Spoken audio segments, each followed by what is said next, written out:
Simulan na natin ang tunay na kwento. Walang eksaktong taon, lugar ng Cavite.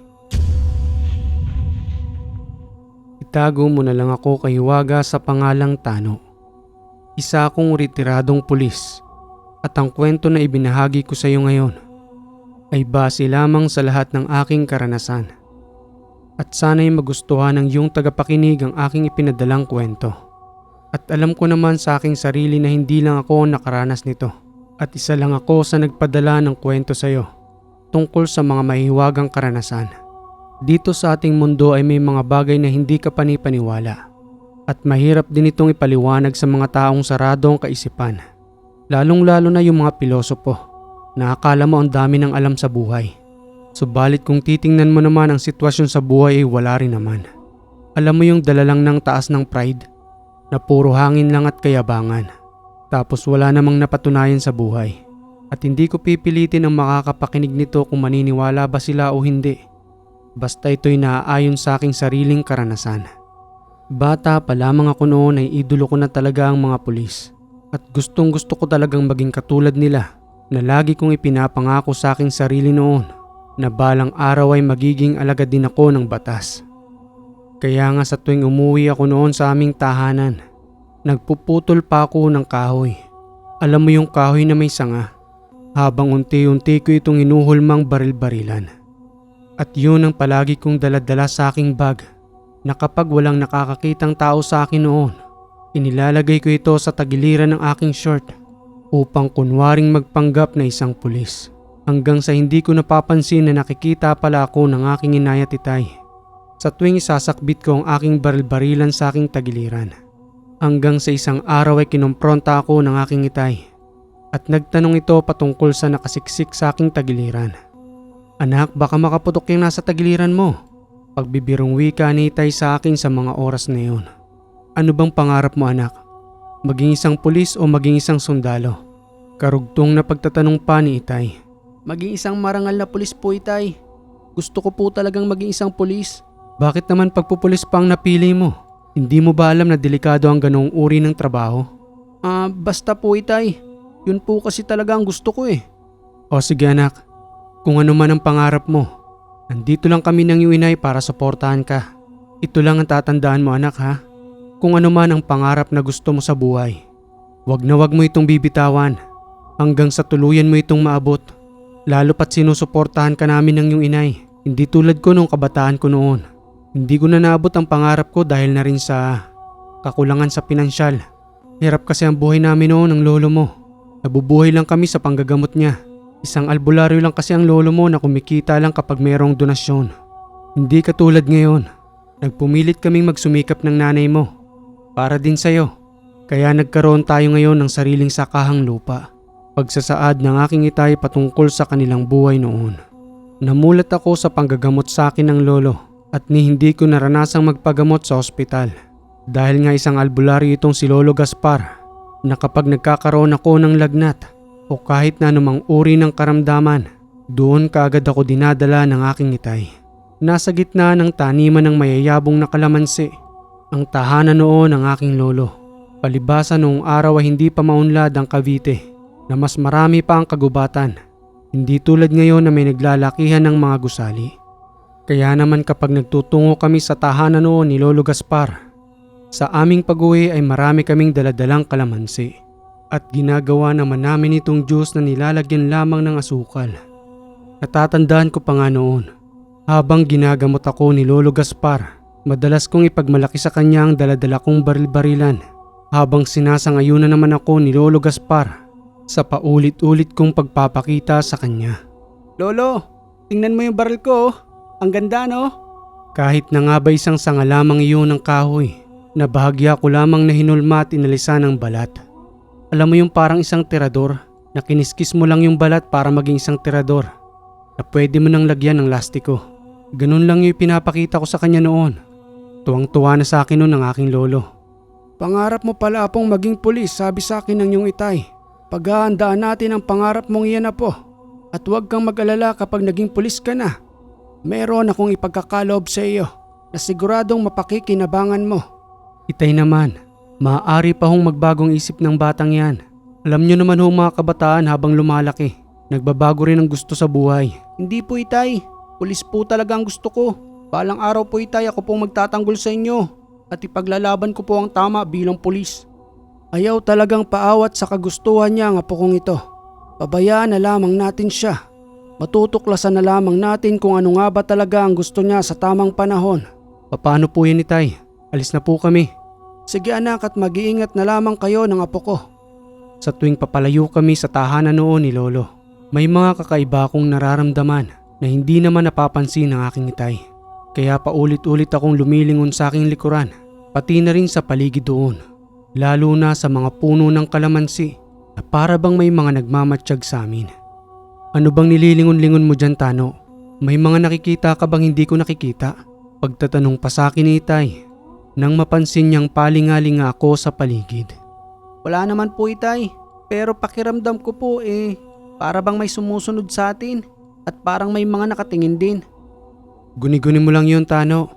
Bilisan mo na ang paglalakad at baka abutan pa tayo ng gabi rito. Nagmadali na lamang kaming naglakad ni itay pabalik sa aming tahanan. Subalit hindi ko pa rin maiwasang magpalingalinga sa paligid. Sa kadahilanang nararamdaman ko talaga sila na para bang napakalapit lamang nila sa akin. Pagbalik namin ni itay sa aming tahanan, kaagad naman akong kinamusta ni inay patungkol sa aking karamdaman. Kung may lagnat pa rin ba ako o wala na. Huwag ka nang mag-alala, Madel. Magaling na yung anak mo. Alam mo namang hiyang yan sa panggagamot ng kanyang lolo sa kanya. Isang tawas lang sa kanya ng lolo Gaspar niya. Kumakalas na kagad yung mga elementong nagpapasakit sa batang yan. Ano raw bang elemento ang nagparaya sa anak natin? Mga lamang lupa lang naman. Ayun at walang nagawa sa kanyang lolo. Ngayon maayos na ang anak mo. Mabuti naman kung ganon. Bakit ba kasi lapitin ang anak natin ng ganyan? Hindi ko rin alam, Madel. Hayaan mo sa susunod na pagbalik ko kay Tay. Itatanong ko na lamang sa kanya. Nagpatuloy na lamang sa araw na iyon sa mga gawain ng kanyang mga magulang. Habang si Tano naman ay naglalaro lamang noon sa loob ng kanilang tahanan. Kumuha ng pang-spray ng palay para sa peste ang itay ni Tano. At ito ay kanyang nililinisan at kinakargahan ng chemical para sa kinabukasang pagpunta niya sa kanilang palayan. Gayon din naman ang kanyang inay na laging abala sa paghahanda ng pagkain para sa kanilang gabihan. Tatakbong nagtungo naman itong si Tano sa kanilang silid na para bang may hinahabol ito. Na ikinagulat naman ang kanyang inay. Pagtatanong na wika pa nito sa kanya na bahagyang napatigil sa kanyang pagluluto. Anak, anong ginagawa mo dyan sa silid? Bakit naman napakabilis mong tumakbo? Mamaya niyan madapa ka pa. Hindi noon nagsasalita si Tano habang nananatili lamang itong nakayuko na nandoon sa may sulok ng silid at hawak-hawak ang kanyang baril-barilang kahoy na parati niya namang daladala. Nananatili pa rin nakayuko itong si Tano na kahit na anumang sabihin ng kanyang inay ay hindi ito tumitingin hanggang sa umalis na lamang ang kanyang inay na muling naglakad patungo sa kanyang lutuan. Subalit hindi pa man ito nakakarating, muli niyang nakita ang kanyang anak na nanggaling sa labas ng pintuan at ang ipinagtataka niya lamang papaano manong nakarating iyon sa may labas ng pintuan ng ganoon kabilis. Samantalang kagagaling niya pa lamang sa loob ng kanilang silid na nandoon itong si Tano. Madali niyang muling nilapitan ang kanyang anak na nasa may pintuan habang patuloy naman itong tinatanong ng, Tano anak, nandoon ka lamang kanina sa may silid. Papaanong mabilis kang nakarating rito? Hinawakan ng kanyang inay ang mukha ni Tano, pati na rin ang kanyang balikat upang makasiguradong yun nga ba ang kanyang anak. Sambit na wika pa ni Tano sa kanyang inay. Kanina pa po ako naglalaro dito, Nay. Hindi niyo po napansin na lumabas po ako. Pero hindi pa po ako pumapasok sa ating silid. Dugtong na wika pa ng kanyang itay na patuloy ring nagtataka sa kanyang asawa. Kanina pa yung naglalaro dito si Tano, ano ka ba, Madel? Mukhang ikaw yatang may sakit eh. Gusto mo bang patingnan kita kay itay? Hindi ako nagkakamali, Mario. Nandun talaga kanina ang anak mo sa silid. Kinakausap ko pa nga eh. Ay nako, bumalik ka ron. Kapag may nakita ka rong Tano, sabihin mo sa akin at kakausapin ko rin. Takang-taka noon ang inay ni Tano sa kadahilan ng hindi siya nagkakamali na tunay na nakita niya si Tano sa kanilang silid. Dahan-dahan siyang naglakad at bumalik roon upang tingnan kung sino nga ba ang kanyang nakausap. Sa kanyang pagdating sa may pintuan ng silid, dahan-dahan niyang hinawi ang kurtina at unti-unting ipinapasok ang kanyang ulo upang silipin kung nandoon nga itong si Tano. Medyo madilim noon sa loob na dahan-dahan lamang na sinisipat ng kanyang inay ang bawat kanto ng silid. Subalit wala man lamang siyang nakita roon. Sa muli niyang pagbabalik sa kanyang anak, kinausap niyang muli ito patungkol sa kanyang nakita kanina. Anak, wag mo namang tatakutin ang iyong inay. Baka naman atakihin ako sa puso niyan, anak. Ano Madel, may nakita ka ba roon? Masyado mong tinatakot ang sarili mo. Wala namang kinalaman ng anak mo roon. Kanina pa yung pabalik-balik na naglalaro dito. Sige na't ipagpatuloy mo ng pagluluto ng pagkain. Nakakagutom na rin eh. Ilang minuto lamang ang nakalipas. Ang kanyang tatay Mario naman ang nakaranas ng pagiging kakaiba ng kanilang anak. Paulit-ulit na tinatawag nito ang kanyang itay habang may itinuturo sa labas ng kanilang pintuan. Itay, sino po yung bata na yun na nasa labas ng pintuan natin? Pero hindi ko po makita ang kanyang muka. Parang isang blankong madilim lang po, Itay. Pero yung katawan niya nakikita ko po. Taga rito lang po ba siya sa kapitbahay natin? Tumayo ang kanyang itay sa kanyang kinauupuan at paulit-ulit na palingalinga sa labas ng kanilang tahanan. Binibiro mo naman yata ako, anak eh. Wala naman akong batang makita. Ayun po siya, Tay. Nakatayo lang po siya. Huwag mo naman kaming pinaglalaruan ng nanay mo, anak. Masama yan ha. Mga magulang mo kami. Hindi ko naman po kayo pinaglalaruan, Tay. May bata po kasi talaga sa labas ng bahay natin, oh. Halika na nga't sasarado ko ng pintuan. Tara na dun sa may mesa at baka nakapaganda na ng pagkain ng inay mo. Dahil sa hindi nila maunawaan noon ang kanilang anak na si Tano sa kung ano ang kanyang mga nakikita at nararanasan. Binabali wala lamang iyon ng kanyang mga magulang. Dahil ayon pa sa mga ito, na kapag bata pa umano ay bukas pa ang ikatlong mata, subalit habang lumalaki na ito ay unti-unti rin umanong mawawala, na parang tulad ng sanggol na kapag bata pa ay nakakakita pa ng mga anghel. Makalipas ang 3 araw, napadahan sa kanilang tahanan ng kanyang lolo Gaspar kung saan patungo mano ito sa kabilang sityo. Doon ay nagkaroon na ng pagkakataon na magtanong ang kanyang inay at itay patungkol sa nararanasan ni Tano. Ipinagtimpla iyon ng kape ng kanyang inay Madel sa kadahilan ng paborito ng kanyang lolo ang kape, umaga man yan, tanghali o gabi.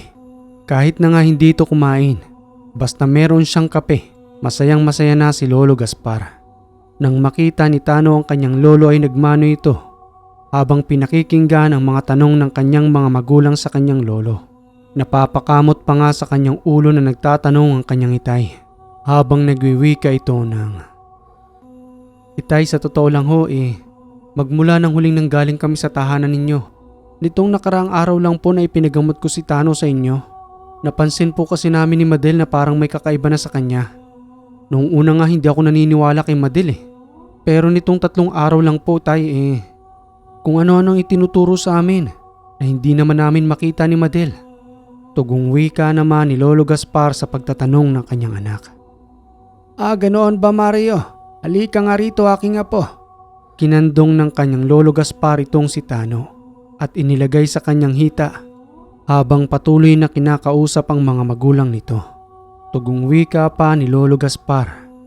Itong aking apo na si Tano, binababantayan ko siya sa isang gabay, isang batang engkanto na kasing edad lang rin niya at kasabay niya itong lalaki na parabang tunay niyang kapatid. Bakit naman hindi niyo sinabi sa amin ni Tay? Sobrang nagalala tuloy kami kay Tano. Ang akala namin kung napapano na ang batang ito. Ang ibig sabihin niyo ba Tay bukas na yung 2 mata niya? Oo naman, Mario. Sa kanyang edad ay bukas pa talaga ang kanyang 2 mata dahil bata pa itong aking apo. Subalit pananatilihin ko itong bukas hanggang sa kanyang pagtanda. Sa kadahilan ng kailangan niya yon para sa kanyang pangarap na maging pulis. Para magkaroon din siya ng gabay upang hindi siya mapahamak. Ang itay naman, talagang pinanghahawakan niyo rin ang kagustuhan ng batang ito. Magbabago pa ho ang pangarap ng batang yan. Maniwala ho kayo sa akin. Habang unti-unting lumalaki itong si Tano, baka nga teacher o kaya seaman ang gusto nito paglaki niya eh. Tugong wika pa ni Lolo Gaspar patungkol sa pangarap ng kanyang apong maging pulis. Ako ang nakakakita kesa sa inyo. Magiging pulis ang aking apo balang araw. Maniwala kayo sa aking dalawa at magugulat na lamang kayo na meron na kayong anak na isang pulis. Sige at aalis na ako. Salamat sa masarap na kape. Kinakailangan ko pang magtungo sa kabilang sityo. Dahan-dahan ang naglakad ang matanda hanggang sa lubusan na itong makalayo sa kanilang tahanan. Lumipas ang mga araw, buwan at taon. Pinabayaan na lamang ng mag-asawa na may kinakausap itong si Tano na hindi naman nila makita-kita maliban na lang sa kanyang inay na paminsan-minsan ay nagbubukas din ng ikatlong mata. Hanggang sa tuluyan ng magbinata itong si Tano. Nasundan pa siya ng isang kapatid na lalaki na wala naman silang napapansing kakaiba maliban lamang sa kanya. Pagtatanong na wika pa sa kanya ng kanyang nakababatang kapatid. Kuya Tano, saan ka po pupunta? Pwede po ba akong sumama? Huwag ka nang sumama, Felipe. Magtutungo lamang ako kay Lolo Gaspar. May pagkakalob daw kasi sa akin si Lolo. Kaya naman pinapapunta ako ngayong araw na ito. Ano daw po ba kuya yung ibibigay sa'yo ni Lolo Gaspar? Hindi ko rin alam, Felipe. Manatili ka na lamang dito sa tahanan ha. Kasi baka maya-maya dumating na si Inay at Itay. Baka hanapin tayong dalawa nun. Kung sasama ka rin sa akin. Sabihin mo na lang na sumaglit ako kay Lolo. Babalik din naman kagad ako kapag nakuha ko na. Tutal ay nakapagsaing na rin naman ako dyan. At nakapagluto na rin ng ulam. Sige po Kuya Tano, ako na lang po magsasabi kay Inay at Itay. Mag-iingat na lang po kayo sa pagpunta ron kay Lolo Gaspar. Sa mga panahong iyon ay kolehiyo nang nag-aaral itong si Tano. At wala nga sa pinagkaiba ng kanyang pangarap ang kinuha nitong kurso upang balang araw ay maging isang magiting na pulis. Maya-maya pa'y nakarating na si Tano sa tahanan ng kanyang lolo.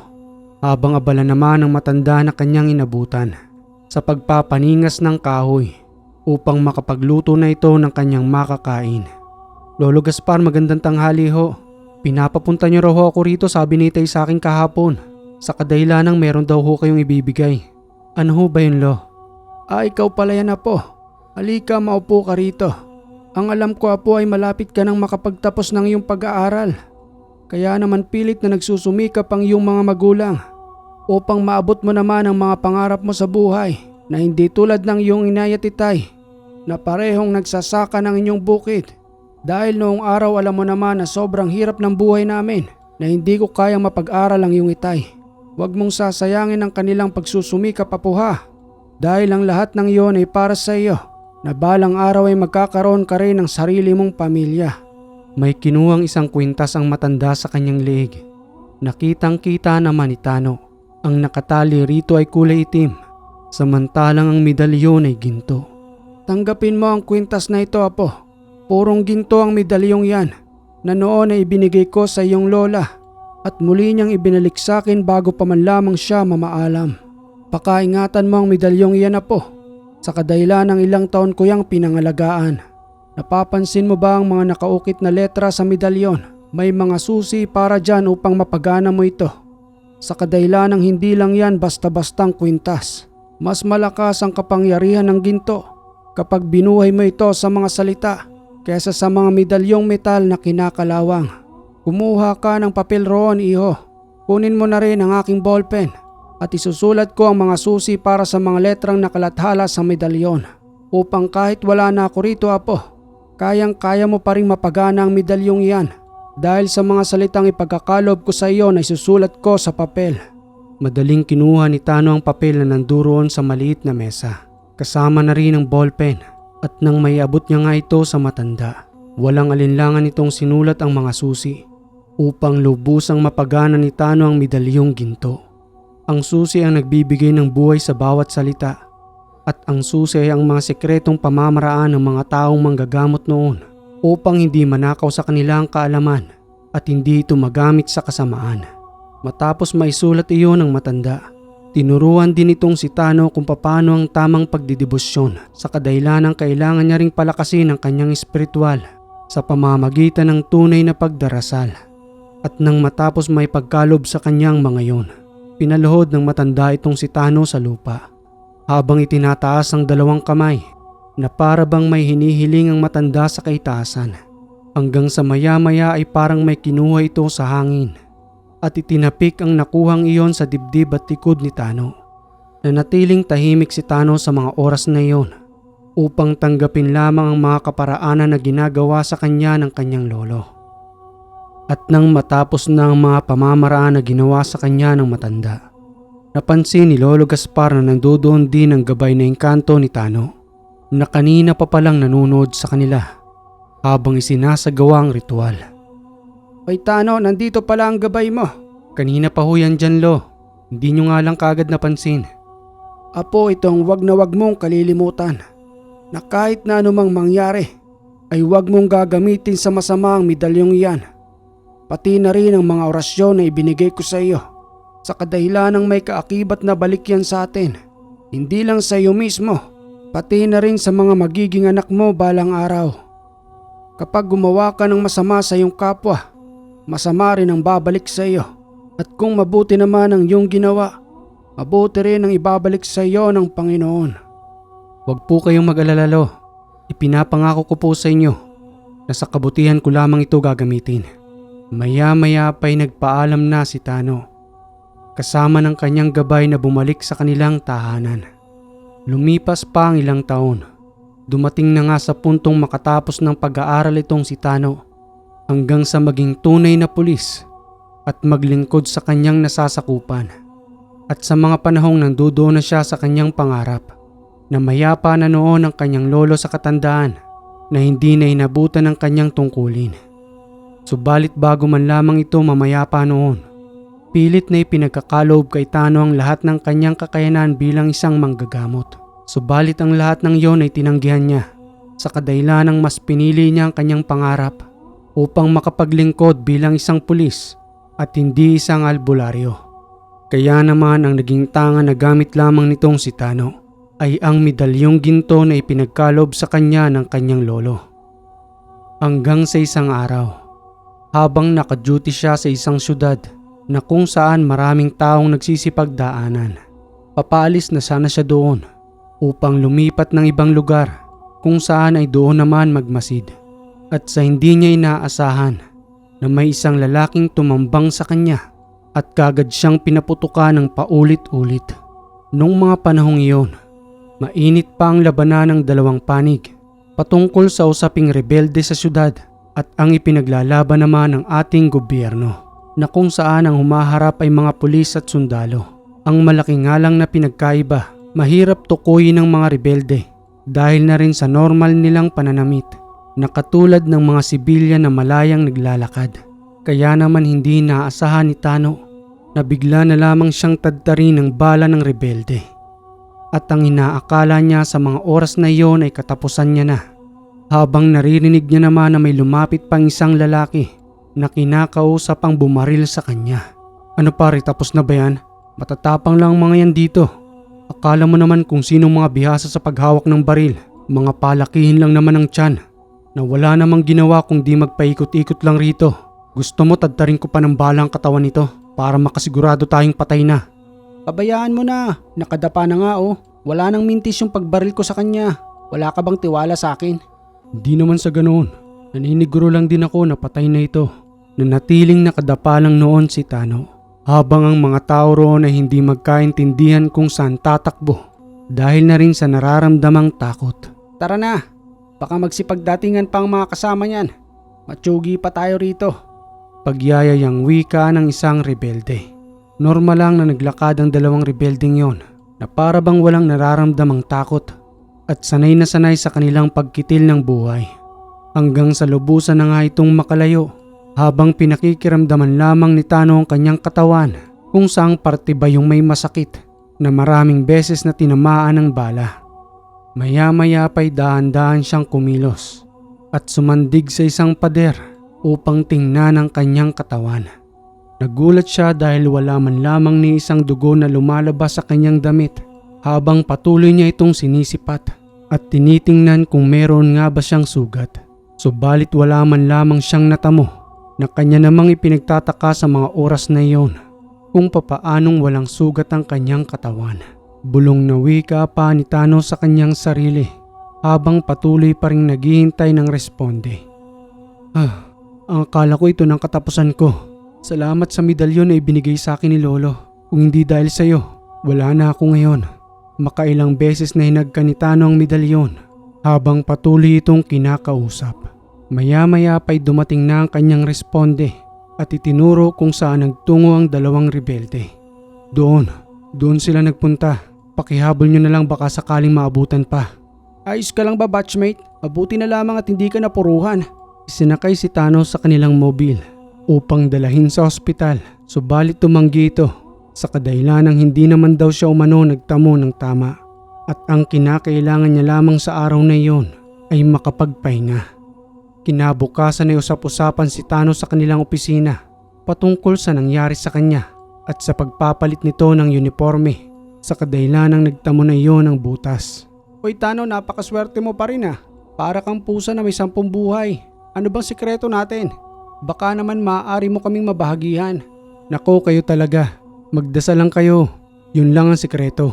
Sambit na wika ni Tano sa kanyang mga kasamahan habang naririnig niya namang pinag-uusapan siyang merong anting-anting. Hindi ako naniniwala dyan kay Tano. Siguradong may anting-anting yan. Hindi niya lang pinapakita sa atin. At ang pagkakaalam ko dating albularyo ang lolo niyan. Kaya siguradong doon yun ang galing. Kung ano mang meron si Tano, edi mas mabuti na yun dahil nakaligtas siya. Ilang bala ba naman ang bumuta sa kanyang uniforme. Kaya siguradong hindi mawawala ng kargayan si Tano. Hindi basta-basta yung pangyayaring yun sa kanya. Dapat itong ay dinadala sa mas magugulong lugar para naman siguradong may makaharap silang matindi na kayang makipagsabayan sa mga rebelde. Oy, tara na. Kanina pa kayo nagkikwentuhan dyan. Kailangan na nating magtrabaho. Sige Tano, susunod na rin kami sa'yo. Pagyayayang wika ni Tano sa kanyang mga kasama upang muli na silang bumalik sa kanilang area kung saan sila naka-on duty. Nabalitaan naman ng kanyang inay at itay ang nangyari kay Tano at sa hindi inaasahang pagkakataon, nagtungo roon ang kanyang inay at itay kasama na rin ang kanyang nakababatang kapatid kung saan siya naka-duty. O inay, itay, ano hong ginagawa nyo rito? Hindi nyo ba alam na delikado sa lugar na ito? Bumalik na ho kayo sa atin sa tahanan. Isinama nyo pa si Felipe. Wala ba siyang pasok ngayon sa school? Alam mo naman anak na nag-aalala kami sa iyo. Hindi na nga kami makatulog ng itay mo nang mabalitaan namin na nabaril ka. Tamang inay mo anak. Kamusta naman? Mayroon ka bang tama sa iyong katawan? Huwag niyo ho akong alalahanin. Wala ho akong sugat. Di naman ho siguro ako makaka-duty rito kung may tama ako eh. Napakalaki ho ng pasasalamat ko sa medalyon na ibinigay sa akin ni Lolo. Ang gintong medalyon ho ang nagligtas sa akin. At wala na hong iba. At syempre pananalig ho sa itaas. Mabuti naman kung ganun anak. Sobra-sobra yung pag-aalala namin sa iyo ng iyong itay. Pagpasensyahan mo na ang pagpunta namin rito para naman maging kalmado rin kami at nasigurado naming nasa maayos kang kalagayan. Siya nga pala inay, ito ang sahod ko. Kumain ho muna kayo ni itay at ng aking kapatid bago po kayo umakyat ng bukid para naman kahit papano makapaglibang-libang kayo. Sige na ho at mag-iingat kayong lahat at wag na ho kayong magtagal sa lugar na ito dahil delikado ho. Umalis na ang mga magulang ni Tano nang makumpirma nilang nasa maayos naman itong kalagayan na nawala ang pag-aalala sa kanilang isipan. Hindi pa man sila lubusang nakakalayo. Meron silang narinig na putok ng baril kung nasa saan ang kinalalagyan ng mga kasama ni Tano. Sumenya si Tano sa kanyang mga magulang na magpatuloy lamang sa kanilang paglalakad at huwag pansinin ang putukang iyon upang mailayo na rin sa kapahamakan ng kanyang pamilya. Pagdating ni Tano kung nasa saan ang kanyang mga kasama, isa sa mga iyon ay nakabulagta, samantalang 3 rebelde naman doon ang walang buhay. Kawawa naman ang naiwang pamilya ng batchmate ko, lalo pat may bagong panganak pa lamang na sanggol ang kanyang asawa. Sambit na wika iyon ni Tano nang makitang nakabulagta ang kanyang batchmate. Tanggapin na natin Tano, na ganito talaga ang buhay natin. Walang kasiguraduhan kung hanggang kailan tayo rito, kung makakauwi pa ba tayo ng buhay o nakalagay na sa kabaong ang katawan natin. Isang araw ay nagkayayaan silang kumain sa labas ng mga nakasuot pa ring uniforme sa kadahilan ng kaarawan ng isa sa kanilang kasama. Kumain sila sa isang simpleng karinderya, subalit dinudumog iyon ng mga tao dahil na rin sa sarap ng pagkain na kanilang binabalik-balikan. Pare, salamat sa libreng pagkain ha. Sana araw-araw birthday mo para naman lagi kaming libre. Pagbibirong wika pa ni Tano sa kanilang kasamang may kaarawan. Sino bang susunod na magbe-birthday sa atin? Ang alam ko itong si Poldo eh. Alam mo na Poldo, pagkatapos ng birthday kong ito, birthday mo naman ang hihintay namin. Sige, walang problema sa akin. Total, nilibre mo naman ako ngayon sa kaarawan mo eh. Sagot ko rin kayo sa kaarawan ko. At hindi lang dito. Baka magtagay pa tayo kahit papano. Kakaltasin ko na lang sa sahod ko. At syempre kinakailangan ko magpaalam sa aking misis para hindi naman ako mapagalitan. Sabay-sabay naman silang nagsipagtawanan sa mga sinabing iyon ni Poldo. Nang pagdating ng pagkain, kaagad din nila yung nilantakan. Subalit habang abala silang kumakain roon, hindi nila napansin ang tatlong kalalakihan na kanina pa palang nag-aabang sa kanila at nagmamatsyag. Sa dami ng taong kumakain sa karinderya, napansin ni Tano na yung tatlong kalalakihan lang na iyon ang kanina pang nakaupo sa may mesa na hindi bumibili ng pagkain. At para bang sinisilihan ang puwet ng mga ito sa kadahilanang hindi iyon mapakali. Patuloy na pinagmasdan ni Tano ang tatlong iyon na humahanap lamang ng tiyempo sa kanila na may kanya-kanyang daladalang sako. Binulungan ni Tano ang iba pa niyang mga kasama roon upang makapag-ingat sa tatlong kalalakihan na iyon na kanilang pinagsosospetsahan. Pare, mag-iingat tayong lahat sa tatlong iyon. Sa tingin ko ay may masama silang binabalak. Kanina pa sila dyan na hindi naman kumukuha ng pagkain. Isa pa yung daladala nilang sako, kahina-hinala na para bang may nilalamang bakal. Sambit na wika pa ng may kaarawan. Ang akala ko ako lang nakakapansin eh. Pati pala ikaw Tano. Ito yung mahirap sa atin eh. Mahirap namang magpahaka-haka lang at sunggaban kaagad natin sila. Baka naman magmukha tayong tanga kung wala naman pala silang kargada, di ba? Tama ka Poldo. Kaya hanggang sa pagmamatsyag muna ang kailangan nating gawin. Patuloy lamang nilang pinagmatsyagan ng tatlong kalalakihan. Nanatili sila sa may mesa. Kahit na nga ba tapos na silang kumain, nandoon pa rin ang tatlong kalalakihang yon na patuloy pa rin silang tinitingnan. Subalit nang napagtanto nilang bakal talaga ang laman ng sakong daladala, dahan-dahan silang lumapit roon at kinorner na ang tatlong pinaghihinalaang rebelde. Una nilang hinawakan ang mga daladala nitong sako upang maiwasan na makabunot pa ang mga ito at hindi na madamay ang mga sibilyang kumakain doon. Hindi naman nagkamali si Tano sa kanyang hinala sa kadahilanang ang sakong daladala ng tatlong lalaki ay naglalaman ng kargadang baril na maaaring gamitin sa kanila upang paslangin. Hindi talaga tayo tinitigilan ng mga ito ah. Bakit gustong-gusto nyo kaming paslangin? Wala naman kaming ginagawa sa inyo. Sambit na wika pa ng rebelde kay Poldo. Mga alagad kayo ng gobyerno, kaya kinakailangan sa inyo ipaslangin din. Dahil ang karamihan sa mga nag-uutos sa inyo ay ang magnanakaw ng kaba ng bayan. Ipinaglalaban lang din namin ang aming paniniwala dahil ito ang tingin namin na magpapalaya sa mga tao sa pagnanakaw ng ilan sa mga nakaupong politiko. Aminado kaming hindi naman lahat, subalit karamihan dito ay magnanakaw ng buwis ng kapwa Pilipino. Tugong wika ni Tano sa rebelde sa mga sinabi nito. Pero may tamang paraan para ayusin ang problema. May husgado tayo na maaaring makinig sa inyo sa kung ano man ang kahilingan ninyo at pakiusap. Subalit hindi lahat ng inyong inihiling ay kailangang sundin sa kadahilanang ang lahat ay kinakailangan pang balansehin at mahabang proseso ang pagdadaanan. Hindi yung dinadaan ninyo sa dahas na katulad ng ginagawa ninyo ngayon at dahil sa maling aksyon at pamamaraan, batas na ang makakaharap ninyo ngayon. Sige na at dalhin na natin ang mga ito upang makaranas na ng kulungan. Pagdating nila sa kanilang presinto at opisina, habang daladala ang tatlong rebelde, pati na rin ang mga baril na kanilang ginagamit. Pabilis na hinatulan ng tatlong iyon dahil na rin sa lakas ng ebidensya sa kanila, lalo pat ang hangarin ng mga ito ay makapaslang.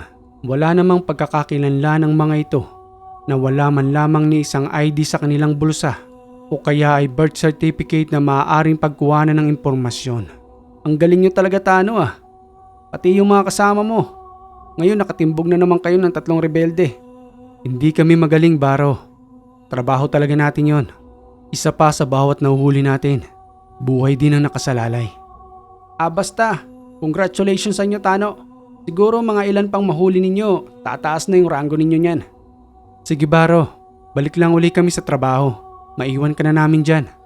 Nagpatuloy sila sa kanilang trabaho sa syudad. Hanggang sa ilang buwan ang nakalipas, nagkaroon ng pagkakataong magbakasyon itong si Tano. Muli siyang bumalik sa kanilang tahanan na may daladalang pasalubong para sa kanyang pamilya. Subalit sa kanyang pagdating ay wala man lamang katao-tao sa kanilang tahanan. Nakakandado ang kanilang pintuan, kaya naman mas pinili niya na lamang na umupo sa gilid nito habang hinihintay ang kanyang mga magulang at nag-iisang kapatid. Maya-maya pa'y dumating na ang kanyang inay at itay habang sinasalubong itong nakangiti. "Oy anak, nandito ka na pala. Kamusta naman ang anak kong pulis? Pasensya ka na't ngayon lang kami nakauwi ng inay mo. Nanggaling pa kasi kami sa sakahan, kaya ikinandado namin itong bahay. At ang kapatid mo naman na si Felipe nasa school pa na hindi pa rin nakakauwi." "Ayos lang po itay. Pupunta na nga po sana ako sa inyong sakahan. Kaso may dala po ako eh. Hindi ko maaaring iwan dito sa labas ng pintuan." "O halika na anak, pumasok ka na sa bahay." Sambit na wika iyon ng kanyang inay. "Mukhang napakarami mo naman yatang pinamili, Tano. Sobra-sobra na yan para dito sa tahanan. Magtipid ka rin at mag-ipon para sa sarili mo. Kasi balang araw anak, magkakaroon ka rin ng sarili mong pamilya. At ngayon pa lang kailangan paghandaan mo na yon." "Ikaw naman inay, kayo ang priority ko ni itay. Pati na rin si Felipe. Gusto ko'y makapagtapos din muna siya bago ako magkaroon ng sarili kong pamilya. Para naman dalawa kaming magtutulungan para sa inyo. Lalo pat unti-unti na rin kayong tumatanda at walang ibang mag-aalaga sa inyong dalawa kundi kami."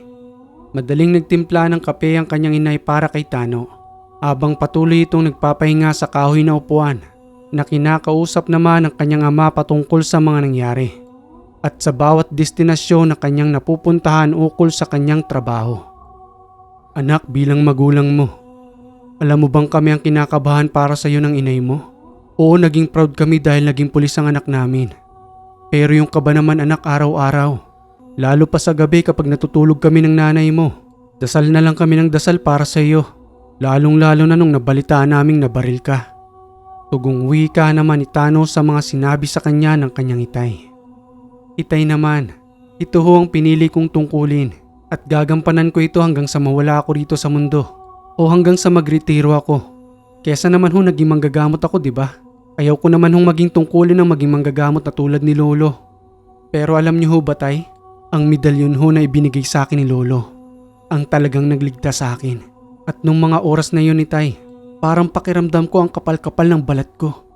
Na para bang kahit na anong patalim ay hindi tatalab sa balat ko nung oras na yun. Hindi ko rin alam kung bakit eh. Pero yun yung pakiramdam ko noon na napakahirap namang ipaliwanag." Ibig sabihin noon anak, may kabal. May tangang kabal ang medalyong iyan. Pati na rin yung orasyon na ibinigay sa iyo ng iyong lolo. Wag na wag mong kalilimutang magdasal anak. At syempre hindi yan magiging mabisa anak kung hindi yan pahihintulutan ng nasa itaas. Kaya naman ang pinakasusi ng lahat ng yan para laging gumana ay wag na wag kang makakalimot na magdasal at tumingi ng proteksyon sa itaas upang lagi kang pag-ingatan. "O anak, magkape ka muna. Ikaw Mari, gusto mo rin ba ng kape? Ipagtitimpla kita." "Hindi na't pinagpapawisan pa rin ako eh. Siguro ako na lang mamaya magtitimpla. Magluto ka na lang muna ng makakain natin, Madel. Alam mo namang may pulis tayong bisita. Kailangan natin itong asikasuhin." Pagbibirong wika ng kanyang itay kay Tano. "Naku ang itay naman. Pinapalaki niyo naman ho ang ulo ko. Hindi ako magiging pulis kung hindi dahil sa inyo. At ang lahat ng meron ako ngayon ay utang ko sa inyo na nanggaling sa inyong pawis at hirap." Maya-maya pa'y dumating na ang kanyang kapatid na si Felipe. Habang daladala ang kanyang bag na nanggaling sa kanilang eskwelahan. Sumaludo ito sa kanya nang makita siya at lumapit kay Tano na naglalambing. "Kuya Tano, nandito ka na pala sa bahay. Nabili mo ba yung pangarap ko?" "Pangarap? Wala naman akong natatandaan na may sinabi ka sa aking pangarap mo eh." "Meron kuya, sinabi ko sa'yo eh. Yung sapatos. Alam mo naman na yung mga sinusuot kong sapatos yung mga pinaglumaan mo rin eh." "Ikaw naman hindi ka mabiro. Ayun, nandun sa may gilid nakabalot ng plastic. Inilagay ni inay doon sa gilid ang lahat ng daladala ko. Pakitingnan mo na lang doon, Felipe. Sukatin mo na rin kung kakasya nga ba sa paa mo." "Maraming salamat kuya. Mahal na mahal mo talaga ako." "Syempre naman dadalawa na nga lang tayo eh. Sige na, puntahan mo na doon. Tuwang-tuwa si Felipe sa mga oras na iyon dahil ayon nga sa kanya na ang mga sinusuot niya pang sapatos ay pinaglumahan ng kanyang kuya Tano. Kuya, sa akin din po ba itong mga damit? Meron ka ring damit dyan. Pero meron din si Netitay dyan, baka makuha mo. Sige po kuya, susukatin ko na lang po. Hindi magkanda-ugaga si Felipe sa pagsukat ng mga damit at sa pagpili ng mga pasalubong na daladala ni Tano. Ang gaganda naman ito kuya. Maraming salamat talaga. Hindi mo kami nalilimutan rito. Paano ko kayo makakalimutan, pamilya ko kayo? Ikaw talaga, Felipe. Napatawang wika ni Tano sa kanyang nakababatang kapatid. Itay, sabi nga po pala sa amin, baka may lipat daw po kami sa mas malayong assignment at hindi ko rin po alam kung ilang buwan ako magtatagal doon. Kaya sa tingin ko matatagalan ako bago makabalik rito. Basta palagi ka na lamang mag-iingat doon, anak, ha. At kung may problema ka man na kinakaharap, huwag kang mahihiyang magsabi sa amin ng inay mo. Walang ibang magtutulungan sa atin kundi tayo lang din. Alina kayong mag-ama at kumain na muna tayo. Nakahain ng pagkain sa mesa. Itong nakakamiss dito, inay, yung lutong bahay mo. Kasi madalas kumakain ako sa karinderya na eh. Kuya, masarap po bang maging pulis? Parang yan na rin po ang gusto kong kurso. Kapag tumungtong na po ako ng kolehiyo. Patuloy na usapan ng pamilya habang kumakain. Para sa akin, kapatid, masaya ako sa ginagawa ko. At hindi lang sahod ang layunin ko kung bakit ako nagpulis. Talagang gusto kong magsilbi sa ating bansa. Alam naman nating hindi ito ganun kadali. Pero kung yun ang purpose mo sa buhay, ang makatulong, bagay sa iyo ang maging pulis. Subalit kung ang habol mo ay kumita ng malaki, kapatid, ang tamang kurso para sa iyo, engineering o kaya doktor. Sa ngayon po kuya, hindi ko pa po alam eh. Basta ang nakikita ko lang po sa iyo parang ang sarap pong humawak ng barel. Hindi laruan ng barel, Felipe. Kasi nung bata pa lamang ako, alam ko na sa sarili ko na gusto ko talagang maging pulis. At sa mga oras na yun ay siguradong sigurado na ako. Ganoon po ba kuya? Bahala na po kung saan po ako mapunta. Ipinagpatuloy na lamang ng pamilya ang kanilang pagkain. At sa 2 araw na pananatili roon ni Tano, sa pagsapit ng gabi habang tahimik ang paligid, may isang lalaking nagmamadaling humihingi ng tulong sa kanilang tahanan sa kadahilanang meron o manong samahan ng mga magnanakaw na nakapasok sa kanilang bodega kung saan hinahakot ng mga ito ang kanilang sako-sakong palay. Alauna na ho ng madaling araw, Mang Kulas. Bakit hingal na hingal ho kayo? Ano ho bang nangyari? Pagtatanong ni Tano sa isang magsasakang nagngangalang Kulas. Pasensya ka na Tano at naabala ko kayo.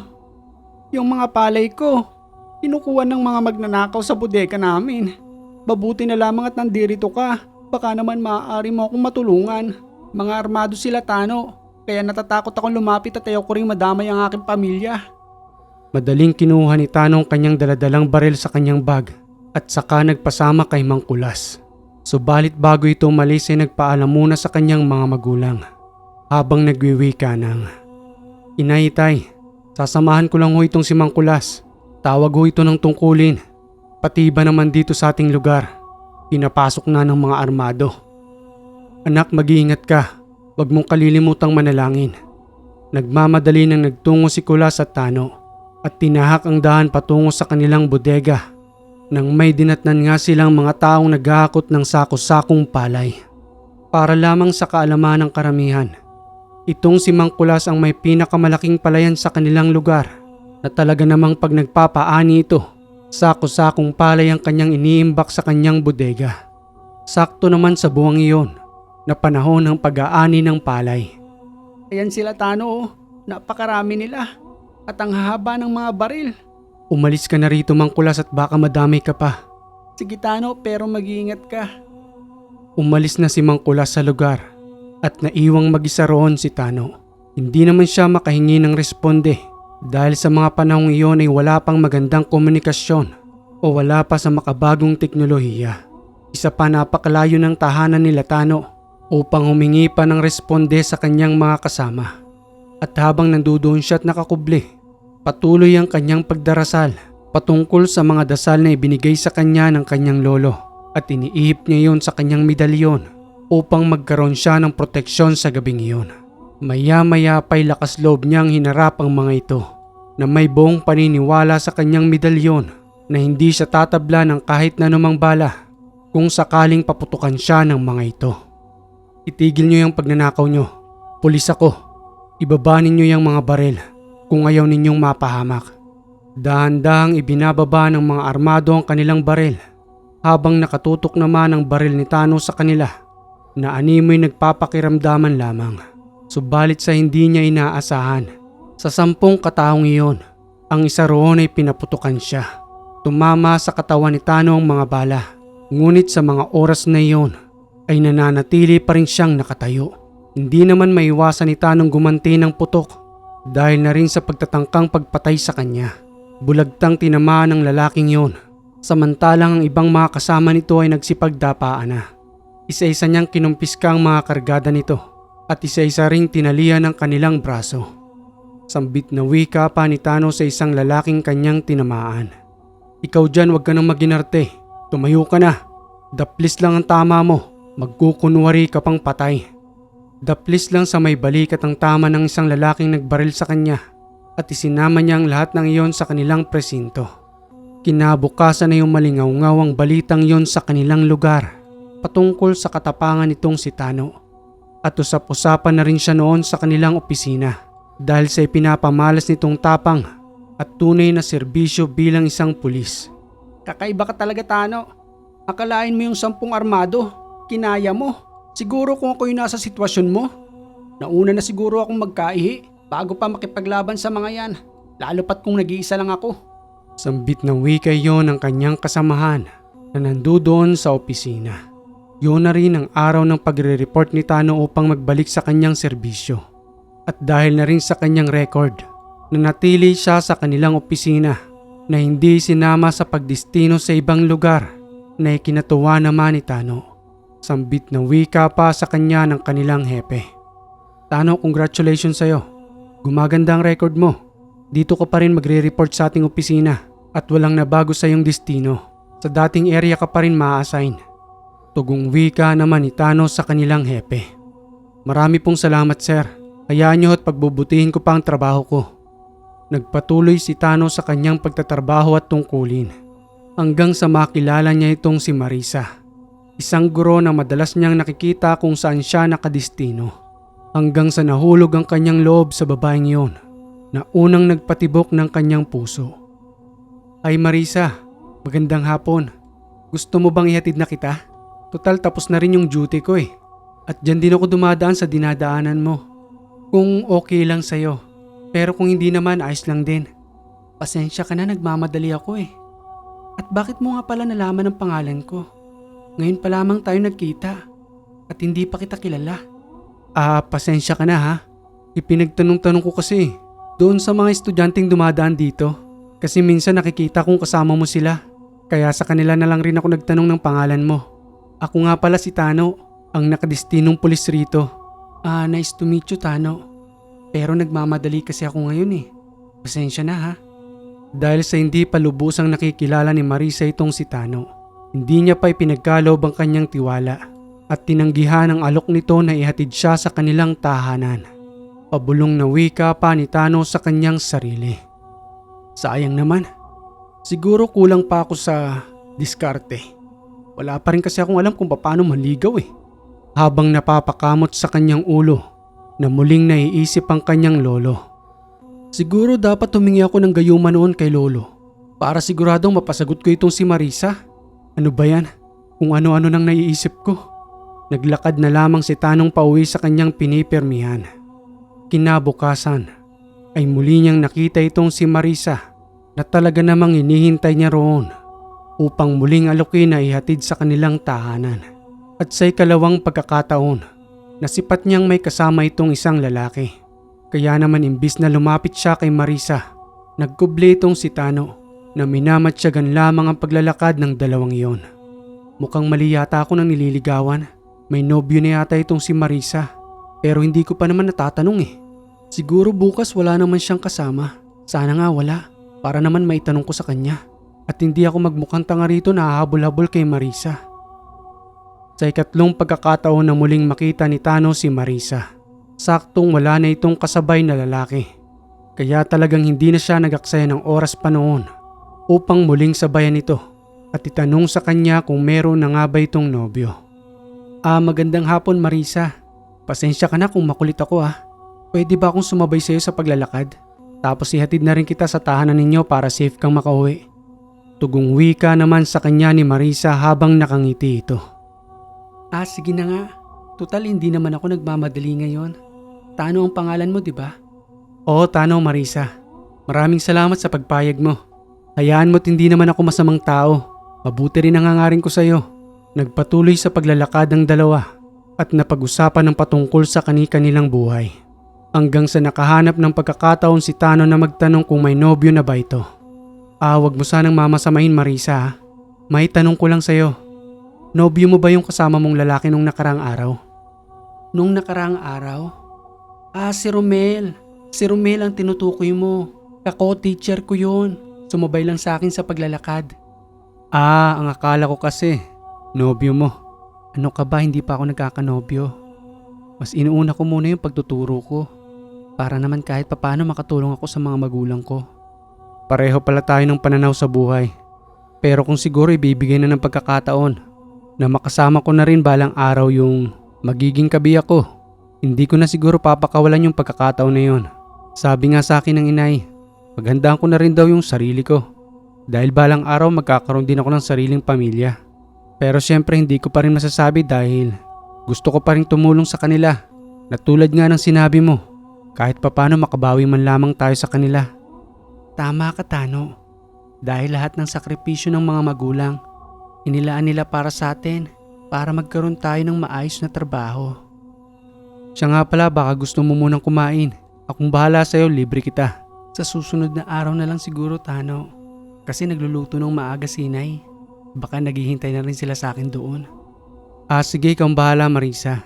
Siguro sa susunod na lang kita ayain na kumain sa labas. Pero sana pumayag ka na noon. Ngumiti lang si Marisa kay Tano habang naglalakad. At sa haba ng kanilang napag-usapan, hindi nila napansin na malapit na pala itong si Marisa sa kanyang tahanan. Hanggang sa muli itong nagwika ng, kamuntikan pa tayong makalampas Tano. Nandito na yung tahanan namin. Hindi ko na napansin yung oras na dumaan. Hindi naman pala kalayuan yung tahanan ninyo sa school na pinagtuturuan mo. Mabuti na rin yan para araw-araw maaari kitang maihatid. Sige Tano, maraming salamat sa paghatid mo Pero kung gusto mo pumasok sa bahay, okay lang naman. Ipagtitimpla kita ng kape. Hindi na siguro muna ngayon Marisa. Kasi ito pa lamang yung unang araw na inihatid kita. Siguro sa mga susunod na araw, pwede na akong pumasok sa bahay ninyo. Sige, ikaw ang bahala. Mag-ingat ka. Umalis na roon si Tano. Naglakad ng mag-isa patungo sa kanyang inuupahang tahanan. Habang pasipol-sipol na binabaybay ang daan hanggang sa lubusang makarating sa kanyang inuupahan. Sambit na wika pa sa kanya ng kapitbahay niyang nangungupahan din doon. Ay Tano, may mga naghanap sa'yo rito kanina. Pero hindi naman namin kilala ang mga mukha. At hindi rin sila yung mga kasama mong pulis. Nagpakilala pa sa amin na kaibigan mo raw sila. Mga 5 kalalakihan nyo na magkakasama. Mag-iingat ka na lamang Tano Kasi mukhang armado sila. May mga baril sa kanilang tagiliran Kaya nga nung una akala namin ay mga pulis na kasama mo. Pero nung napansin namin na parang nagmamatsyag sila, doon na kami nagkaroon ng pagdududa. Ilang minuto rin silang nanatili dyan sa labas ng bahay mo habang sinisilip lang namin sa may bintana. Marami yung salamat sa pagbibigay ninyo ng impormasyon. Hayaan nyo at mag-iingat ako. Sa tuwing umuwi itong si Tano sa kanyang inuupahan at kapag magpapahinga na siya sa gabi, inaalis niya sa kanyang katawan ng gintong kwintas habang sinasabit iyon sa may altar kung saan nakalagay din doon ang orasyon na ibinigay sa kanya ng kanyang lolo. Makalipas ang ilang buwan, ang araw-araw na pagtsatsaga ni Tano sa panliligaw kay Marisa, nagbunga ito na naging dahilan ng kanilang pagkakatuluyan. Hanggang sa nagsama na nga sila sa isang tahanan na nagkaroon ng isang supling na lalaki. At dahil nga sa pareho silang nagtatrabaho sa gobyerno, nakapagpundar na rin sila ng sarili nilang tahanan at isang negosyong babuyan na may mga taong kanilang pinagkakatiwalaan sa pangangasiwa roon. Dahan-dahang lumalago ang kanilang negosyo na umaabot na sa puntong kinakailangan nilang magdagdag ng tao upang mangasiwa sa kanilang mga alaga roon.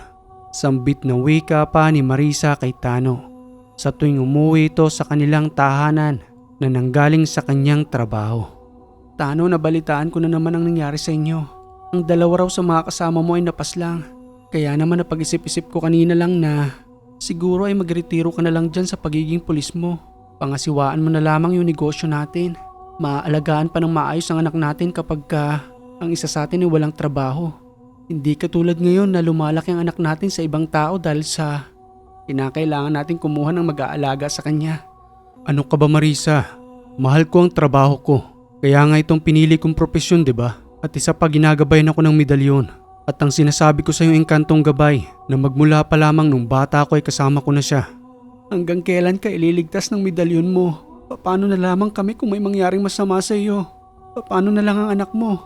Umiiyak na wika ni Marisa sa mga oras na iyon. Habang nanlalambot sa nabalitaang napaslang na kasamang pulis ni Tano. Lumapit si Tano sa kanyang asawa at niyakap ito. Habang patuloy namang tinitingnan ang kanyang anak na masarapang pagkakahimbing. Muling tugon naman ni Tano sa pakiusap sa kanya ng kanyang asawang si Marisa. Sige, ganito na lang, Marisa. Bigyan mo na lamang ako ng 6 na buwan. Siguro naman ay sapat na palugit na iyon para naman magampanan ko pa rin ang aking tungkulin. Magpapaalam na rin ako sa aming hepe upang magretiro. 6 na buwan lang, Marisa. Pagbigyan mo na ako roon. At pagkatapos noon ako ng mangangalaga sa negosyo natin. Ipangako mo sa akin yan, Tano. Pangahawakan ko ang mga sinabi mong yan. Tinupad naman ni Tano ang kanyang mga sinabi sa kanyang asawa. At kagad itong nagpaalam sa kanilang hepe upang bigyan na lamang siya ng 6 na buwang palugit. Sambit na wika pa sa kanya ng kanilang hepe habang kinakausap itong si Tano. Sigurado ka na ba dyan, Tano? Sayang naman yung ganda ng performance mo. Isa pa ay dedicated ka sa trabahong sinumpaan mo, di ba? Tama ho kayo, hepe. Pero sobra na hong nag-aalala sa akin si Marisa. Lalo pat parami na ho ng parami yung nakakabangga ko. At hindi lang mga simpleng tao. Ang iba roon ay kilala at may mga pangalan pa. Maliban pa sa mga rebeldeng nahuli at napaslang ko. At isa pa hong gumugulo sa isipan ko. Ayaw ko balang araw na lumaki yung anak ko nang walang itay. Sige, kung yan ang pagpapasya mo, Tano. Aaprubahan ko na lamang ang pagre-retiro mo. Kahit na nga ba nanghihinayang ako sa galing mo. Tugong wika iyon ang hepe ni Tano sa kanyang pagre-retiro. At sa 6 na buwang palugit, patuloy pa rin ang kanyang pagtatrabaho habang ninanamnam niya na lamang mga araw. Pati na rin ang kanyang uniforme na ilang taon niya ring pinangalagaan dahil na rin sa kagustuhang makatulong bilang isang pulis.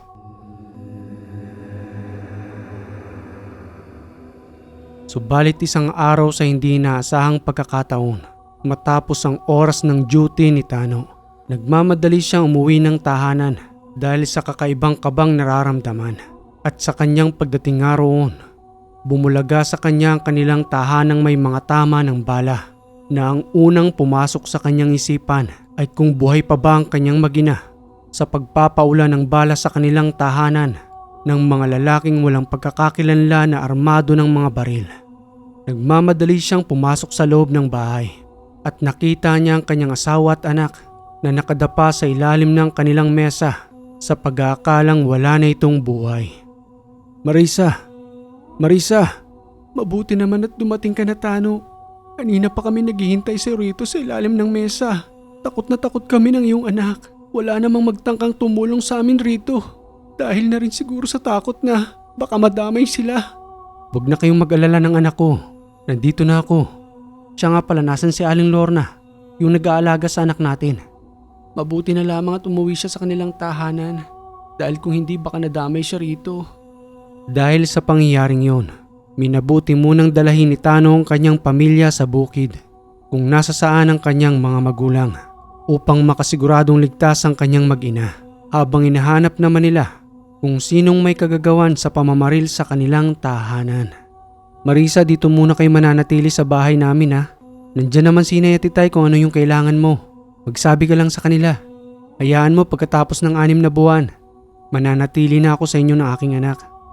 Sa pagbabalik ni Tano sa kanilang hepe, humingi siya ng tulong roon patungkol sa nangyaring pamamaril sa kanilang tahanan na patuloy namang pinag-aaralan at iniimbestigahan kung sino nga bang may kagagawa noon. Tulad na nga ng mga sinabi mo, Tano, malamang na ang may pakana ng lahat ng yan. Walang iba kundi yung mga nakabangga mo na may mga malalaking pangalan.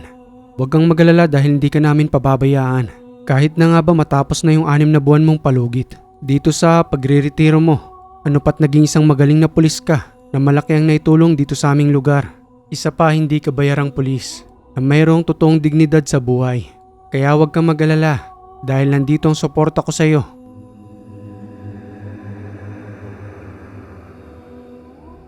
Isang araw ay may nakapagsabi kung saan nagkukuta ang mga rebelde at kabilang umano ang mga yon sa mga namaril sa tahanan nila Tano. Madaling naituro sa kanila kung nasa saan ang kuta. Sa kadahilanang ang lalaking nagsuplong ay dating kabilang sa samahan ng mga rebelde na kung saan nagkaroon ng pagkakataong magbago. Madali nilang pinuntahan ang lugar sa pamamagitan ng pamumuno ni Tano. Sa kadahilanang alam ng kanilang hepe ang kakaibang katangian nitong si Tano, lalong-lalo na sa pakikipagbakbakan. Subalit sa kanilang pagdating doon, pinaulanan lamang sila ng bala ng mga rebelde na hindi naman nagpatinag itong si Tano at nakipagsabayan sa mga ito hanggang sa lubusan nilang mahuli ang lahat ng rebeldeng nandoon. Sambit ng wika pa ng namumuno sa kanila nang makita ng harap-harapan si Tano. Ikaw pala ang sinasabi ng mga kasamahan kong nagngangalang Tano. Kanina ka pa naming pinapuputukan pero ni isang bala wala man lamang na tumago sa iyong katawan. Totoo pala yung sabi-sabi patungkol sa iyo na ikaw yung tinutukoy nila sa akin na isang antingerong pulis. Okay mga kahiwaga, dito na nagtatapos ang kwentong ito. At ayon pa sa pinakahuli ng kwento, pagkatapos ng 6 na buwan na palugit kay Tano, muli na siyang bumalik sa kanyang pamilya at tinawakan na lamang niya yung negosyo nila habang si Marisa naman ay nagpatuloy pa rin sa pagtuturo. At syempre yung gintong medalyon ni Tano, ayon sa kanya ay pinangangalagaan niya pa rin ito hanggang ngayon dahil nga bigay sa kanya yon ng kanyang lolo. At isa pa, malaki ang utang na loob niya sa medalyon dahil na rin sa maraming beses na pagligtas sa kanya noong panahong aktibo pa siya sa pagiging pulis. So yun lang mga kahiwaga. At kung may komento ka sa kwentong ito, maaari kang mag-comment dyan sa baba. At kung hindi ka pa nakaka-subscribe, click mo na yung subscribe button dyan, pati na rin yung bell para updated ka sa ating mga bagong kwento. Muli mga kahiwaga, maraming salamat sa lagi ninyong pagantabay dito sa Ang Hiwaga.